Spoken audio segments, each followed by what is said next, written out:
புடியேன். இப்போ நீதான் துர்ராஸ்க்கு நாமம் போட போற. ஐயோ, நான் மாட்டேன். மாட்டியா? அப்ப நீதான் எல்லாருக்கும் சாயம் பூசன் மாட்டி விட்டுருவேன். ஐயோ, துர்ராசுக்கிட்ட உனக்கு பிடிச்சது என்ன சொல்லு? ஏன் சொல்ல? மீச. அப்போ நெத்தியில நாமத்தை போட்டுட்டு மீசையில இருந்து ஒரு முடியை புடுங்கிட்டு ஓடி வந்துட்டேன். என்ன விட்டுடுமா, நான் போறேன். வேண்டாம் செலுக்கிளி, நான் சொல்றது கேளு செலுக்கிளி.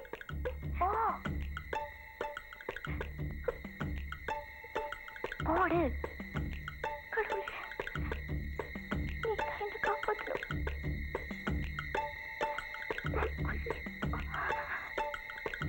மீசைய புடுங்க. செலுக்கிளி, பயப்படாத, சீக்கிரம்.